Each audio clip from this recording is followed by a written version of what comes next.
Welcome to my channel. இன்னைக்கு நான் உங்களுக்கு ஒரு ஹெல்த்தி ரெசிபி எப்படி செய்யணும்னு சொல்லி தர போறேன். அந்த ரெசிபி பேர் என்ன அப்படின்னா சிவப்பு கவுனி அரிசி கஞ்சி. என்னங்க இப்படி இருக்கே, ஒரு மாதிரி இருக்குமான்னு யோசிக்காதீங்க. பேர் தாங்க வளவலான்னு இருக்கும். பட் டேஸ்ட் வைஸும் ஹெல்த் வைஸும் அதை மிஞ்சிக்கிறதுக்கு ஆளே இல்லை. ஸோ அதுக்கு என்னென்ன இன்க்ரீடியன்ஸ் தேவை அப்படின்னா சிவப்பு கவுனி அரிசி 1 கப், அதுக்கப்புறம் வெங்காயம், சின்ன வெங்காயம் ஒரு 10, அப்புறம் பூண்டு ஒரு 5 பல், அதுக்கப்புறமா பச்சை மிளகா ஒரு 3 நம்பர்ஸ், நெக்ஸ்ட் வந்து உளுத்தம்பருப்பு நம்ம தாளிக்கிறதுக்கு, அதாவது அது உளுந்து மாதிரி பெருசாக இட்லிக்கு ஊற வைப்போம்ல, அதையே போட்டுடலாம். அப்படியே உடைச்சது வேண்டாம், முழுசாகவே போட்டுருங்க. அடுத்து சால்ட்டு தேவையான அளவு. நெக்ஸ்ட் வந்து கர்டு 1 கப்பு தேவை. அது நான் எப்படி சேர்க்கணும் அப்படிங்கிறது லாஸ்ட்டு சொல்கிறேன். ஏன்னா சில பேருக்கு கர்டு பிடிக்கும் பிடிக்காது கஞ்சியில் சேர்த்து சாப்பிட்றதுக்கு. ஸோ லாஸ்ட்டில் உங்களுக்கு அது சொல்கிறேன், ஆப்ஷனல். கர்டு இல்லைனாலும் விட்டுருங்க. இந்த 5 இன்க்ரீடியன்ஸ் வச்சு நம்ம செஞ்சிடலாம்.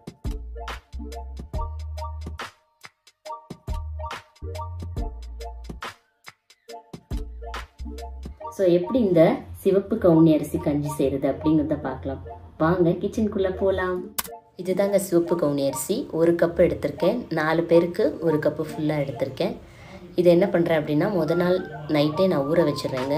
இந்த சிவப்பு கவுனி அரிசி மில்லட்ஸ் எல்லாமே நைட்டு முத நாளே ஊற வச்சுட்டா ரொம்ப நல்லா ஈஸியாக வெந்துருங்க. ஸோ ஊற வச்சு மூடி வச்சிடுறேன். மறுநாள் காலையில் நம்ம அதை மாவு எப்படி அரைப்போம், அடை மாவு, அது மாதிரி மிக்சியில் போட்டுட்டு அதை நல்லா கிரைண்ட் பண்ணிடணும். ரொம்ப ஃபைன் பேஸ்ட்டாக கிரைண்ட் பண்ணிடணும்.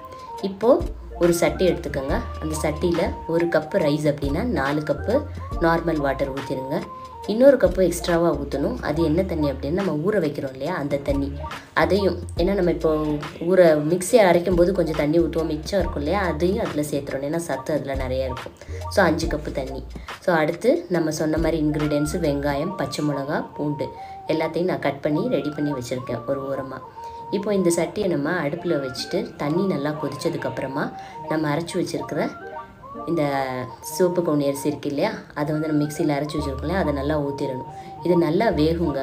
ஒரு 20 மினிட்ஸ் ஆகும். இப்போ சாதம் வேகிறதுக்கு எவ்வளோ டைம் எடுத்துக்குமோ அந்த அளவு டைம் வந்து இது வேகிறதுக்கு எடுத்துக்கும். ஸோ ஸ்லோவாக இது வெந்துகிட்டே இருக்கும். சிம்லேயே வச்சு நல்லா கிளறிட்டே இருங்க. ஸோ நல்லா திக் பேஸ்ட்டாக ஃபைன் பேஸ்ட்டாக வரும். அது வரைக்கும் வெயிட் பண்ணுங்கள். தண்ணியாக நம்ம ஊற்றிருக்கோம் இல்லையா, இது நல்லா திக் பேஸ்ட்டாக வரும். அது உங்களுக்கு பார்க்கும்போதே தெரிஞ்சிடும் கஞ்சி மாதிரி. இந்த பாருங்கள், இப்போ வெந்துட்டே வருது. நெக்ஸ்ட்டு உப்பு மட்டும் நான் உங்களுக்கு அளவு சொல்லலை. நீங்கள் டேஸ்ட்டு பார்த்து எவ்வளோ உங்களுக்கு வேணுமோ அது போட்டுக்கோங்க. நான் 2 ஸ்பூன் போட்டிருக்கேன். உங்களுக்கு எவ்வளோ வேணுமோ அந்த டேஸ்ட் பார்த்துக்கோங்க, வேணும்னா போட்டுக்கலாம்.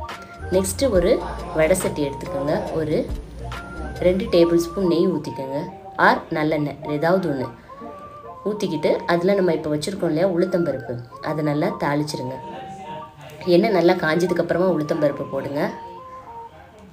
இப்போ உளுத்தம்பருப்பு நல்லா வெடிச்சதுக்கப்புறமா நம்ம கட் பண்ணி வச்சுருக்கிற வெள்ளைப்பூடு, வெங்காயம், பச்சை மிளகா 1 by 1 அதை வந்து ஆட் பண்ணி நல்லா ஃப்ரை பண்ணுங்கள். நல்லா டீப் ஃப்ரை பண்ணுங்கள். ஏன்னா நம்ம கஞ்சி சாப்பிட்றத விட இது தாளித்து ஊற்றுறோம் இல்லையா, அதுதான் ரொம்ப டேஸ்டி கொடுக்கும் நமக்கு. இப்போ எப்படி தேங்காய் சட்னி அரைச்சி நம்ம எப்படி மேலே தாளித்து ஊற்றும் போது எவ்வளோ டேஸ்ட்டு கிடைக்கும். வெறும் தேங்காய் சட்னி கூட சாப்பிட்லாம். இந்த தாளிப்பு தான் அந்த தேங்காய் சட்னிக்கு ஒரு கார்னிஷ் பண்ணுற மாதிரி. ஸோ அதே மாதிரி தான் இந்த கஞ்சிக்கு இந்த தாளிப்பு தான் ரொம்ப ஒரு என்ஹான்ஸ் பண்ணும் டேஸ்ட்டு. ஸோ இப்போ என்ன ஆயிடுச்சு பாருங்கள், நல்ல கஞ்சி வந்து நல்லா வெந்த ஸ்டேஜ் ஆகிடுச்சு. இப்போ நம்ம அந்த தாளித்து வச்சுருக்கோம் இல்லையா, அதை நம்ம அதில் போட்டுடலாம். போட்டு நல்லா மிக்ஸ் பண்ணிடுங்க. 99% இப்போ ரெடி. இப்போ நம்ம இந்த கஞ்சியை சாப்பிட்றதுக்கு ரெடி ஆகிக்கலாம். ரொம்ப சூடாக இருக்கும், கொஞ்சம் நேரம் கழித்து சாப்பிடுங்க. ஆஃப் பண்ணி எடுத்துட்டேன். நான் இப்போது ரெடி ஆகிடுச்சு. இப்போ ஒரு கிளாஸில் நான் ஊற்றி வைக்கிறேன். நான் 3/4 கிளாஸ் அளவு ஊற்றிட்டு கொஞ்சம் 2 ஸ்பூன் கர்டு ஊற்றிருக்கேன். கர்டு ஊற்றி இந்த மாதிரி நல்லா மிக்ஸ் பண்ணுங்கள். என்ன ஆகும் அப்படின்னா ரொம்ப நல்ல டேஸ்ட்டாக இருக்கும். ஏன்னா நமக்கு புளிப்பு தன்மை இல்லை இல்லையா, கர்டு ஊற்றினா இன்னும் கொஞ்சம் புளிப்பு கிடைக்கும். வேணாம்னா விட்டுருங்க. ஸோ சிம்பிளான ரெசிபி ரெடி.